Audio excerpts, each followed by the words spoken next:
आज की सबसे बड़ी खबर के साथ सबसे बड़ी वो खबर जिस पर पूरे देश की नजर। G7 शिखर सम्मेलन में प्रधानमंत्री नरेंद्र मोदी की मौजूदगी एक बार फिर से भारत की बढ़ती वैश्विक ताकत का संदेश दे रही है। नाज़रीन, इस वक्त दुनिया की जो सबसे अहम तरीन बैठक या सबसे बड़ी खबर जिस पर दुनिया की सबसे बड़ी पूरी दुनिया की नजरें हैं, यानी एक एक स्टेप, एक एक सांस, एक एक हर जो इवेंट है उसे बड़ा क्लोजली पूरी दुनिया मॉनिटर कर रही है और ये दुनिया के डायनामिक्स को नाज़रीन ये शेप करने जा रही है। मेन चीज ये देखो कि नरेंद्र मोदी खड़े कहां हैं। जलने वालों बहुत फॉलो कर रहे होगे ना इस न्यूज को कम से कम जो अवेयर, जो जिनके पास स्मार्टफोन है वो 100 करोड़ भारतीय इसको फॉलो कर रहे हैं, जिसमें बहुत से फॉलो कर रहे हैं भारत का सम्मान देखने के लिए और बहुत से फॉलो कर रहे हैं देखो कहीं मौका मिले भारत का अपमान हो जाए तो मजा आएगा। ठीक, तो हाथ पकड़ना इतना इंपॉर्टेंट नहीं है, इंपॉर्टेंट यह है कि इस ग्रुप फोटो में मोदी जी खड़े कहां हैं। This is important on the centre stage without being the permanent member. Macron के लेफ्ट पे ऑन द सेंटर स्टेज जो परमानेंट मेंबर्स हैं वो पीछे खड़े हैं। हेडलाइन ने पूरा चट्टा खट्टा खोल के रख दिया कि हुआ क्या है, हारा कौन है, जीता कौन है। पाकिस्तान नहीं है वहां पे। अब मैंने आपको पहले ही कहा था पाकिस्तान कैसे होगा, पाकिस्तान कैसे हो सकता है, वहां पे दुनिया की ताकतवर इकोनॉमीज है, ताकतवर इकोनॉमी, लेकिन वहां पे तो इजिप्ट भी है। इजिप्ट की कितने नंबर पे है इकोनॉमी, मुझे कोई ये बताए। इजिप्ट की करेंगे ये उथे, इजिप्ट के जो लीडर है ये क्या करने गए वहां पे, मुझे तो ये समझ नहीं आ रही पाए ना तुसी क्यों गए उथे।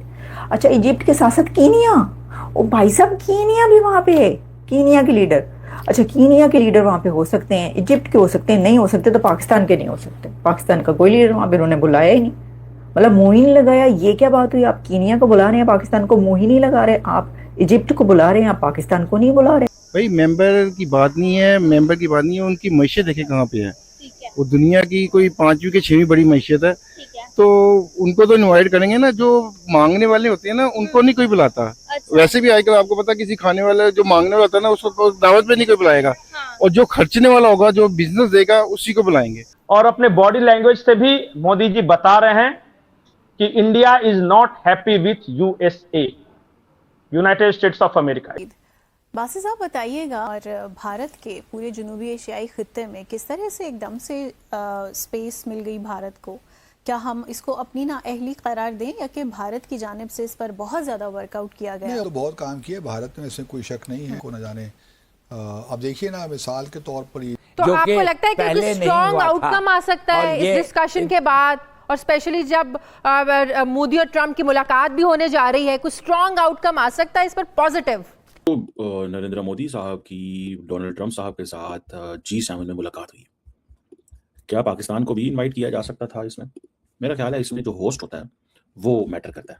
अगर फॉर एग्जांपल होस्ट चाहता तो वो बुला सकता था, ये कोई बड़ी बात नहीं है। लेकिन बड़ी इंटरेस्टिंग हाल हवाल है इस मुलाकात का भी, इस सिचुएशन का भी, कि जहाँ पे आपको देखिए इंडिया और फ्रांस के बहुत अच्छे ताल्लुकात हैं, one must not forget this.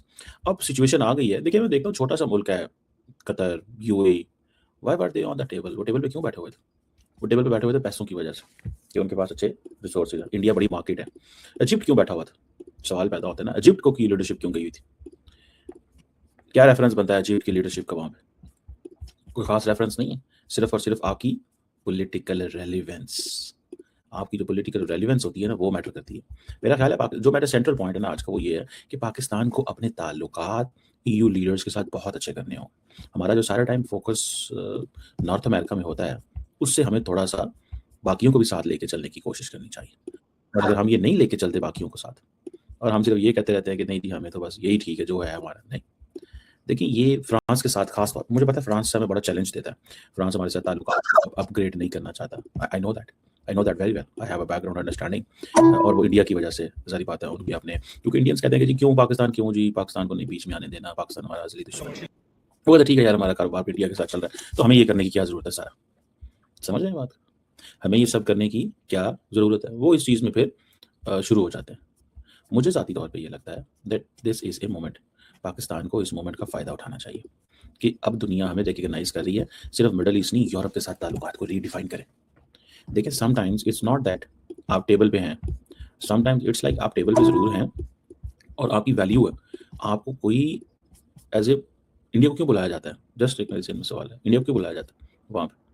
India को इसलिए बुलाया जाता है बिकॉज कि वो इमर्जिंग मार्केट है। वो चाइनीज इसको नहीं मानते G7 को, वो कहते हैं ये क्या G7, हम इसको नहीं मानते। क्यों नहीं मानते G7 को? कहते हैं फ्रॉड है, ये क्या है, फ्रॉड, सारा ड्रामेबाजी, 2 नंबर का काम है ये सारे का सारा। हम तो सबसे बड़े हैं, लेकिन ये वेस्ट का ब्लॉक है, जो वेस्टर्न एलाइज मुल्क हैं। अब देखें, कीनिया की लीडरशिप को बुलाया हुआ है, इजिप्ट की लीडरशिप साथ खड़ी हुई है ट्रम्प के। भाई किस चक्कर में इजिप्ट साथ खड़ा हुआ है? इजिप्ट की रेलिवेंस है मिडल ईस्ट में, इस वजह से बुलाया हुआ है। चलो जापान ठीक है, इंपॉर्टेंट है, बड़ी इकॉनमी है। ये पाइए कि मुझे समझ नहीं लगी कि जिसने हैट पहना हुआ था ये चलो कनाडा बड़ी इकॉनमी है, जर्मनी बड़ी इकॉनमी है, नरेंद्र मोदी को देखिए उसने साथ खड़ा किया हुआ था G7 के, जहां पे कनाडा मेन पार्टनर है, बर्तानिया मेन पार्टनर है, जापान को पे मेन पार्टनर है, वो पिछली लाइन पे खड़े हुए हैं। और मैक्रोन ने मोदी को साथ खड़ा किया हुआ आपने, मैक्रोन ने मोदी को साथ खड़ा किया हुआ आपने। इस बात को भी थोड़ा सा स्टडी करने की जरूरत है कि ये क्यों साथ खड़ा किया। और वो ट्रंप के साथ जो है वो, यानी कि बरतानवी वजीर आजम पीछे खड़ा है। देखें आप इसको, बरतानवी वजीर आजम पीछे खड़ा है, जापानीज पीछे खड़े हैं, और एक ऐसा मुल्क जो अमेरिका और सऊदी अरब की एड के ऊपर सर्वाइव करता है, इजिप्ट, वो साथ खड़ा हुआ है। दिस इज अ फैक्ट ना, ये फैक्ट है, इसमें कोई वो बात नहीं है कि ये सिचुएशन ही ऐसी है। ठीक है, मैक्रोन को पता है मैं बड़ी यूरोपियन पावर हूं, कॉन्फिडेंट है। नरेंद्र मोदी की सिर्फ और सिर्फ, ठीक है जी, एक ही पोजीशन है, और वो पोजीशन क्या है? वो पोजीशन ये है कि बायनसी मैंने किस तरह। नमस्कार दोस्तों, जय हिंद। दोस्तों, पीएम मोदी को G7 में देखकर पाकिस्तानी मीडिया की चीखें निकल रही है, और उनका कहना यह है कि हम पाकिस्तानी क्यों नहीं G7 में जा सकते हैं, जबकि इजिप्ट तक जा सकता है, तो फिर पाकिस्तान क्यों नहीं। तो दोस्तों, इनको पता होना चाहिए कि वहाँ पर आतंकवादी मुल्क कोई भी जगह नहीं होती, और जिस फोरम पर ये लोग गए हैं वहाँ से सिर्फ इन्होंने लोन और भीख मांगने के ही प्रयास किए हैं, वहाँ पर इनका कोई भी योगदान रहा नहीं है। वहीं दोस्तों, दूसरी तरफ पाकिस्तान को पीएम मोदी का जलवा देखकर इनकी चिड़न सी मच गई है, क्योंकि जिस तरह से पीएम मोदी ने वहाँ पर बातें की, ये सुनकर पाकिस्तानी मीडिया चीख रही है, और कई देश है जो परेशान है। दोस्तों, वीडियो पसंद आए वीडियो को लाइक करें, शेयर करें, और चैनल को जरूर सब्सक्राइब करें। इस यूरोप के अंदर या अमेरिका के अंदर, ये सेटअप के अंदर मैंने स्पेस कैसे बनानी है, सेटअप के अंदर स्पेस कैसे बनानी है। और मोदी साहब की मेरा ख्याल है कोई डायरेक्ट मीटिंग नहीं हुई उनके साथ, जो मेरे पास अंडरस्टैंड, ये एक मीटिंग है जो हुई है, और कुछ और भी सारी बात है हुई होंगी। अब वो देखते हैं वो कैसी हुई हैं, क्या हुआ है उसमें, क्या है वो बाद में पता चलेगा। लेकिन ये जो G7 मीटिंग है, ये ऑब्वियसली मेरा ख्याल 2 हुई है ना G7 की मीटिंग्स, तो 2 G7 मीटिंग्स हुई हैं। एक तो वो जो दूसरी वाली है जिसमें वो सारे सिर्फ G7 के लोग बैठे होते हैं, और एक है